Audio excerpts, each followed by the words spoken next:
Hello community, I hope you are doing good. In this discussion we will see how to create pivot view and what is the pivot view, right? And in case you missed previous discussion about how to add a graph view, right? Let's say the pie chart, line chart, or let's say this bar chart, how we can use the different types of options, right? I already explained in the previous session. Please check, link is given in the description. And if you want to learn more about Odoo, you can visit the Weblearns channel. Under the home screen you can see Odoo 17-18 development tutorial. Right now we are working on this playlist. If you are a beginner and want to learn from the beginning, you can visit this playlist. This is the main playlist and those are the topic wise sub playlist available. Alright, so let's back to our main topic. Guys, if you didn't subscribe this channel, please subscribe. It will help me a lot. Plus you will get the latest notification about the upcoming sessions. Here guys, what is pivot view, right? So a pivot table is a statistic tool that summarizes and reorganizes selected columns and the rows of the data in a spreadsheet way. And what is the main purpose, right, to use this pivot table? So it is used to summarize, sort, or let's say reorganize, group, count, total or average data sorted in a tabular format. It allows us to transform columns into rows or rows into the columns, right? So let me give you one more example. I'm going to the cells. So here you can see this is the pivot table, right? And this is the icon. In every single model, whenever you see the pivot, the same icon is available, right? Once you click here, it will automatically display something like this way. So you can see it's a spreadsheet where you can see its look like, right? Rows and the column base. Here the main thing is, if you want to extend the rows, right, then you have to just select here the few options, or let's say you want to add more options, you can visit here, let's say customer for example, right? So you can see this is the decoded customer, the total sales is this one, right? In the November month in 2024 it's this one, for the December this one, right? And for the so on like this. And here is the total of this row, right, like this. And this total you can see here. Plus you can also extend the rows and the columns both, right, like this way. Then after you can see the measures. So measures represent the integer, float and the monetary field, right? Whatsoever the fields are there which is storeable, and it will automatically display here. By default it is a count option is selected, right? Then after you can see these three different operations you can also perform, right? So how we can do this one in our the student model, right here. So for that we have to go to here in this custom add-ons. I hope you understood about the basic concept of what is the pivot view, right? So here this is the search view we already discussed, tree view we already discussed, form we also covered, Kanban we also covered, and the graph one we also covered, right? Now let's talk about the pivot view.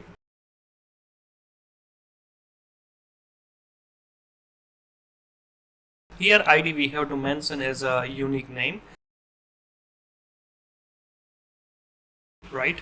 And here we have to add a name field, model field and ARCH field, and type is the XML. So this new attribute we have to add here in the name. Whatsoever we provide here we have to use here with the dot sign, not the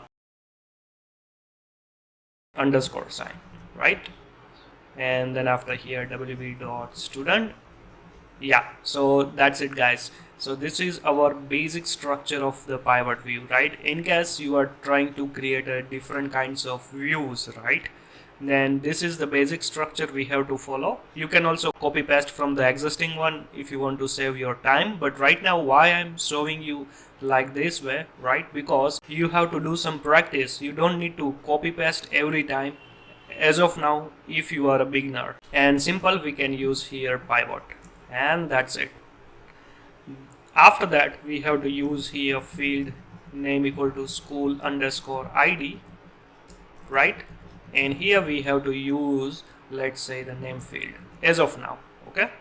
And that's it.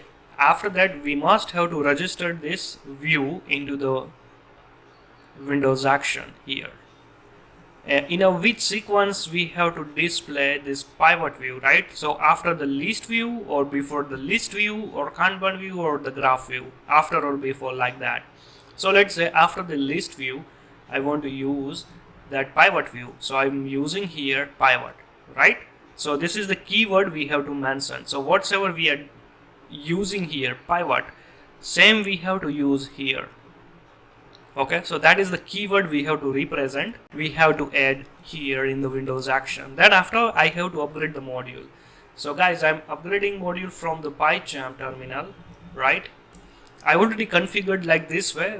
This is very easy to configure, like a start, restart, or debug. In case you don't know anything about this process, right, steps, then please check editor level playlist. I already explained everything. So might be there is a chance of a module already upgraded. Right now you can see here list view, Kanban view, and the graph view, right? 3 view is available. Once I refresh, and after you can see the pivot view is available, right? Once I click here, right now you can see the default values. Let's focus about the default values. All right, you can see the measures, right? Discount, enrollment number, final fees, and student fees is available here. Those are the integer or the float field or the monetary field is available here. By default this count option is available, right? So what is count? So you can see total how many students is there. So let's say 14, right? Here you can see total 14 record is available. So that is the count, right? After that, let's say this one we will talk about later. Here let's say if I will click to here, you can see the gender and the school is available, right? Once I click to gender, so all the possible gender fields value is available. So one, female and male, right? And here it's also display the student counts, like one gender having a 5 students, female gender having a 7 students, and male gender having a 2 students, and total count is 14. Let's say again you want to see by the school. Once you click here, you can see the school wise data is represent. Okay, so like this way the pivot view is working. Now one more interesting thing is let's say you want to check original Sunny Leone school, what is the student, how many student is there, right? So 1. If you click here, you will redirect to that specific list view, plus you will see here that particular student, right? And by default you can see this is untitled. I'm just giving you the idea. We will add more options to look like the beautiful pivot view. Right now you can see like this way. Okay, if you click here in the 7, so all the 7 students is available here, right? You can also open that particular student. You can also navigate like this, right? And once you clear again in the student, you will again go back to the pivot view. Okay, so this is the clickable redirect option is by default available. By default count is also available, right? And by default you can see it will display something like this way. But here if you see in the cells, right, if I click to pivot view, you can see by default it display the month wise data, right? So this is the default value. Plus you can see here the default filter is also available. Right now we will not talk about the default filters.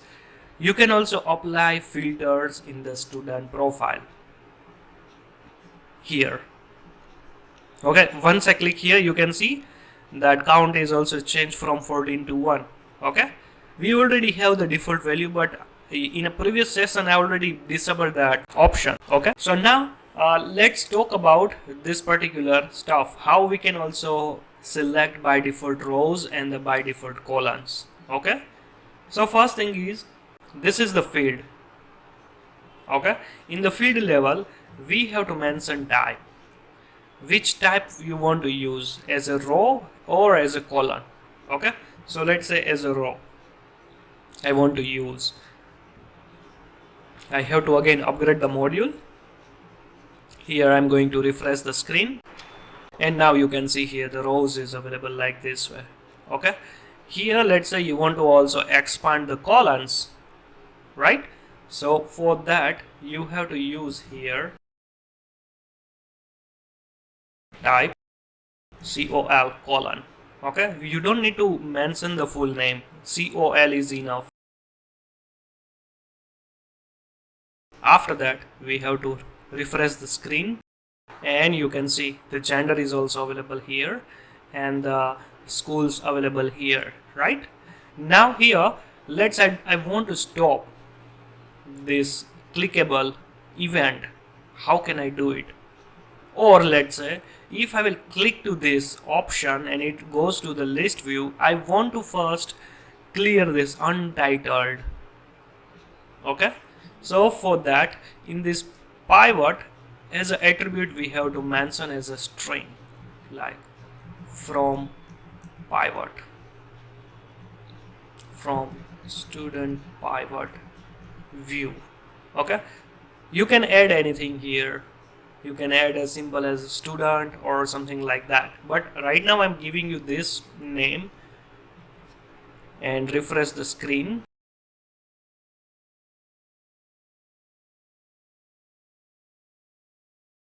And once I click here, now you can see from student pivot view. So I know, okay, so the previous view was the pivot view. Okay, you can add any name. I'm just giving you the example how we can use the string attribute in the pivot tag level. After that, yeah, let's say after that we have to disable this click event, right? I don't want to go to inside the list view, so how can I do it? So for that we can use here disable linking equal to 1. Okay, and after that let's upgrade the module. Let's refresh the screen, and now you can see once you click anywhere, right, you can't redirect to the list view. So that is the main purpose. Okay, here let's say now let's talk about the measures here. Discount, enrollment number, final fees or the student fees, right? By default you can see option is tick as a colon. Now let's say you want to select the different options from here in this list, right? Then we have to use here, let's say field name student underscore fees, right? So this is the field name, and here we have to use here type equal to measure. Okay, so once you do like this, so that means by default it will select this option student fees. Let me refresh the screen, right? And now you can see here student fees, right, for all these students, and you will get the total here. And once you click here, you can see student fees is available here. One more thing is you want to still select this option as a count, right? You can see once I click here, you can see the count available here, right? You want to select this one, then we have to use here in the attribute level display underscore quantity equal to 1. Okay, and after that we have to upgrade the module and refresh the screen, and now you can see here count available plus the student fees is also available, right? These two options. All right, now let's see the specific order by option, right? Let's say the default underscore order, right? So this is the attribute we have to mention, and let's say student fees, right, ascending order. Or let's say if you don't provide anything, the by default it's ascending order. In case you provide descending, then you have to use like the ESC, like this way. And here let's say I'm trying to upgrade the module and refresh the screen. Alright, so it will display something like this way, so it's already in the ascending order. Alright, so you can use the default underscore order. After that, let's say you have a specific option, let's say you want to display as a date and time related field, right? Let's say create date. So here you want to display as a week number, or let's say the year only, or let's say the month or the day, right? Then you can use here interval. So by default it's a month. Okay, so let's say day option is available, week option is available, month option is available, quarter option is available, and the year is also available. All right, so let's see one by one. Let's say day.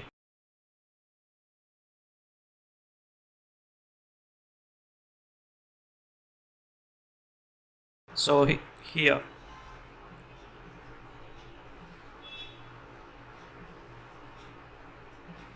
you can see November, January, and the December is available, right? Here, let's say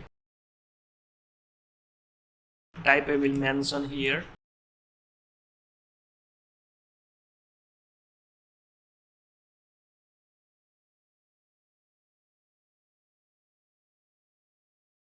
So you can see 26 November, 25 January, 4 January, and 29 December. Okay. After that, you can use here the week.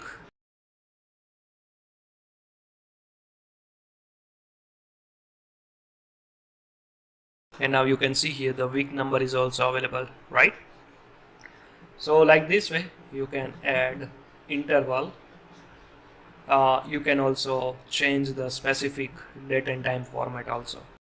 So 2025, 2024, right? And yes, by default, like let's say now again I'm trying to see here from the create date, right? So by default it's display the month interval, okay, not the selected which we used here. So this is specifically, let's say if you want to set as a by default row or the column wise, right? Then over there you can set as like this way.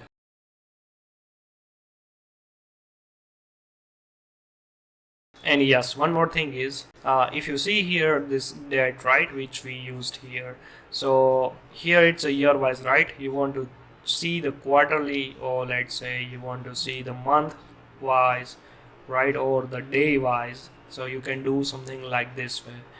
Again here, let's talk about these three options. Let's say you want to switch this row columns to the rows or rows to the column, right? So once I click here, it will swap the position, right? After that, let's say you want to expand the all. Let's say you just expanded this column only, right? But you didn't expand this one, but you have like a number of multiple columns available here. Then simple, you can click here and it will automatically expand whatsoever the position you have set here. Okay, or from here also, let's say in the school, right now you can see here in the female I have like the schools, but for the one and male you want to see. So once I click, and now you can see here, so it will display something like this. Plus you have to download Excel sheet, right? You can download this view in the Excel file. All right, so guys, that's it for now. If you still have any doubt related to this pivot view, please comment below, and see you in our next session.